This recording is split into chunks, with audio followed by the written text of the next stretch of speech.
Hi Chris, this is Mike from Stagecoach Road Vintage Sewing Machine, and this is your new Singer 185J. She's just come off the restoration bench and she's looking beautiful and sewing just as well. This is the final test before we pack her up to ship her out to you, and in this test we're going to go over the operation of the machine, how to wind the bobbin, how to thread the machine, and how to work the various controls. And so we're going to start by winding a bobbin.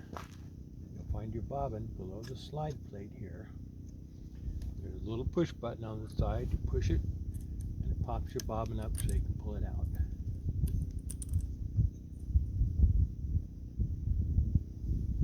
Got a little bit of thread on there already, but that's not a problem.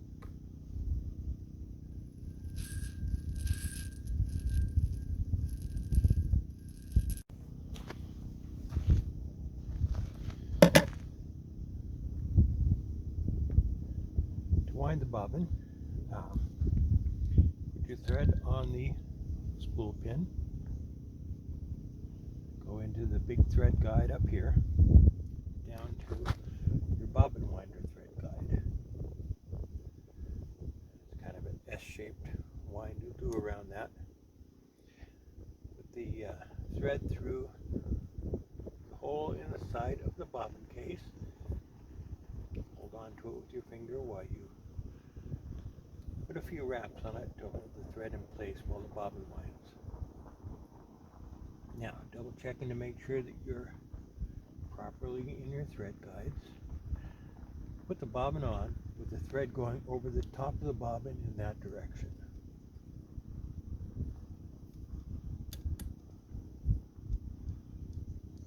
Take up the slack. Declutch your machine by turning the chrome knob in the center of the hand wheel towards you a quarter turn, and that releases the hand wheel to spin without cycling the machine. And we're out here in the desert, and the table I'm working on is a little wobbly, but the machine is not. Here we go. Give her a little bit of gas. Oh, and before you start, push the bobbin winder down until the rubber tire comes in contact with the hand wheel. Very important. Okay, here we go. You don't need to go fast. The faster you go, the more chance you have of tangling things up.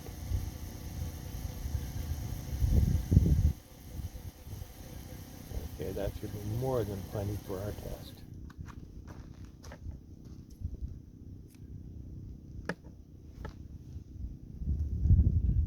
So, pull your bobbin off. It's a little tight on this machine, but it's just the nature of it. I don't see any problem with it.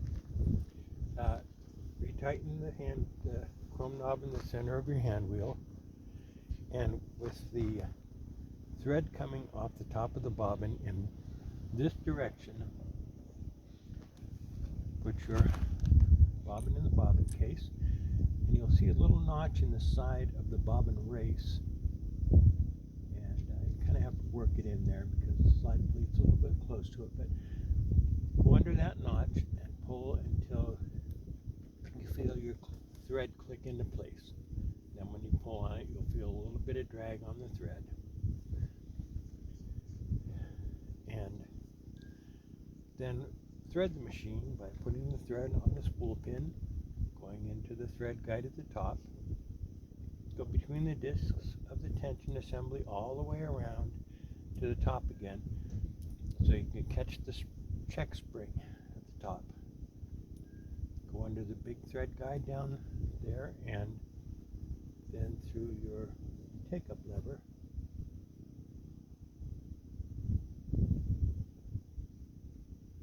from the back to the front. You'll see two thread guides on the front of the machine. You're going to bolt of those thread guides, then down into the eye of the needle.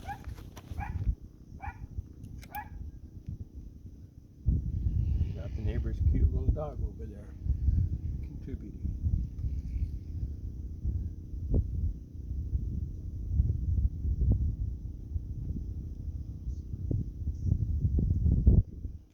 holding your upper thread loosely, you're going to turn the hand wheel towards you one full revolution.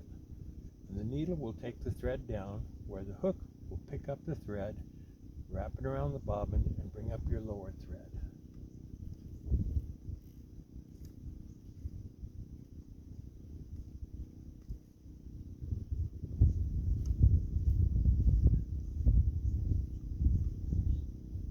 See, there's your lower thread.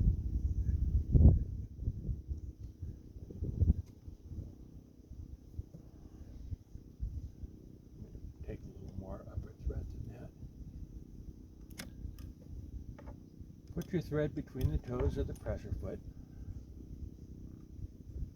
towards the back of the machine, and then you're ready to sew.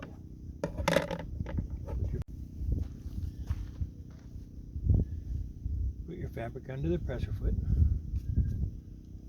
Lower the pressure foot using the lever on the back of the machine. Hold your thread for the first stitch or two, and away we go. Again, wobbly table.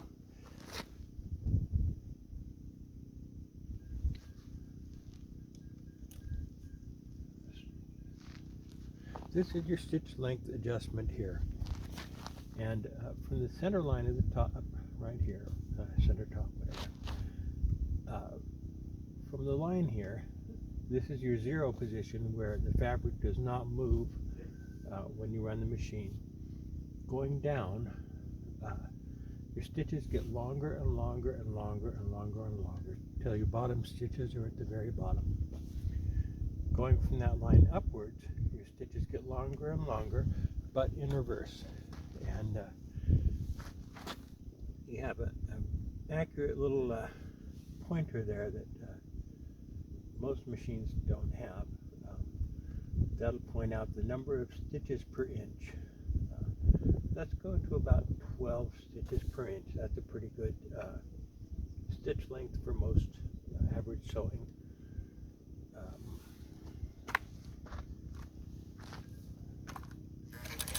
Oops, make sure you lower your pressure foot or you're not going to go anywhere.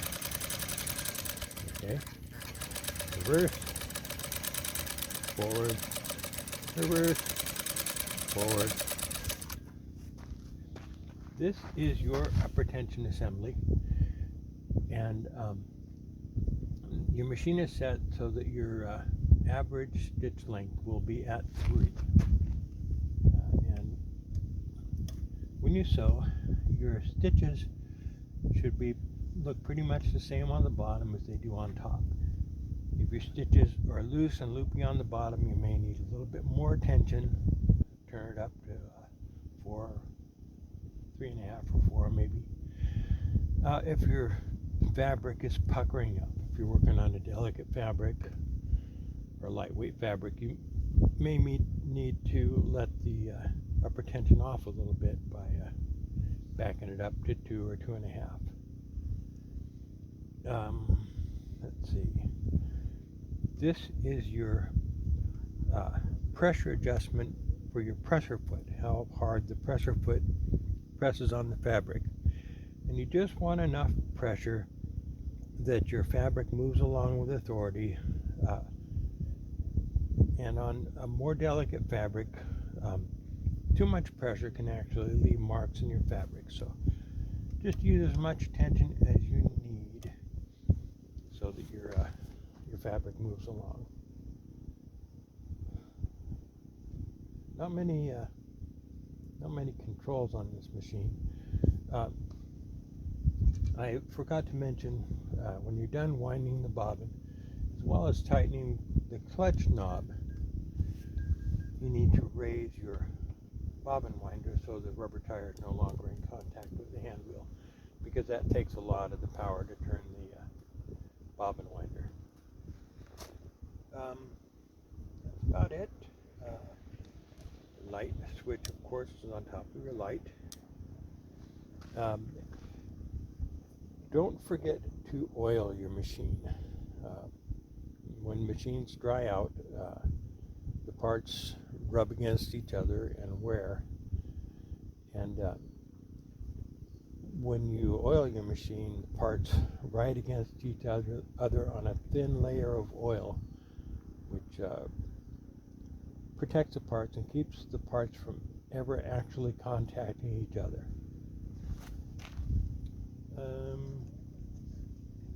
You should never have to adjust your lower tension unless you're sewing some sort of fabric that you'll probably have to get instructions from your local seamstress on anyway. But if you ever do need to adjust the tension, there are two little screws on the side of the bobbin race on the little leaf spring that is your lower tension.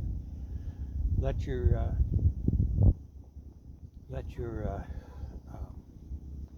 tension out or tighten it up using the larger of the two little screws, and just turn in tiny increments until you get the tension you need. But back to oiling. If you use your machine, once in a while, do a project every week or two, you're going to want to oil your machine about once a month. And I'll send you a user manual. I think that I have a PDF user manual to send you. And that will have an oiling diagram that will show you where to put oil. Only use sewing machine oil, never any other type of oil. And just 1 or 2 drops at each oiling point. And each oiling point is anywhere where parts move against each other, where they slide up and down in a slot, or where they rotate or spin against each other. You want to take off the faceplate and oil the oiling points in there. You'll want to take this off your needle plate.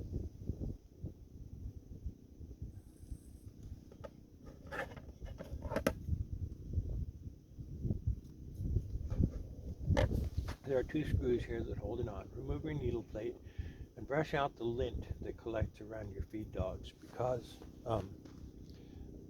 that lint is abrasive and will wear on your parts. So you want to brush that lint out and oil the race where the bobbin race spins around in the I guess the bobbin just spins around in the race, and the hook spins around the race. So you'll need a drop of oil between the race and the hook, but again, your user manual will show you. On the underside of your machine, there are several points that need oil. And again, check your user manual. If you sew all day, every day, oil your machine every 2 or 3 days, because the oil does dry out, and you don't want your machine to be running dry. And that's about it. Chris, you've got a really, really nice machine. She appears to have barely been used. I picked her up from some folks here in Yuma, and she's been fully restored. She's ready to sew for the next 100 years or so, and we're probably way beyond that. So I wish you the best with it. And if you have come here from somewhere else on the internet, found a link and followed it, we are Stagecoach Road Vintage Sewing Machine, because our main shop is on Stagecoach Road out in the Coast Range of Oregon. And so we are Stagecoach Road Vintage Sewing.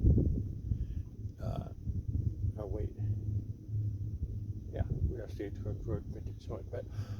But what I was trying to say is that our web address is stagecoachroadsewing.com. And that's where you can go to see the hundreds and hundreds of machines listed on our website, machines that we've restored over the last 25 years or so. You'll see, like I said, hundreds of machines with views from all different angles, and a little bit of information about each one. And at the top of the page there are usually a few machines for sale. Right now we're down in the desert, and so we can't really be there to ship the machines that are in our Oregon storage. So those are on hold for now, and so you may not find any machines for sale at the top of the page, but usually you do. Anyway, come on out, stagecoachroadsewing.com. Come check it out. Look at all the pretty machines, and there's contact information there if you're looking to buy a machine or to have great grandma's machine fixed, or mom's, or your own from your teenage years. Anyway, stagecoachroadsewing.com. That's enough yakking. Come see us. Thanks.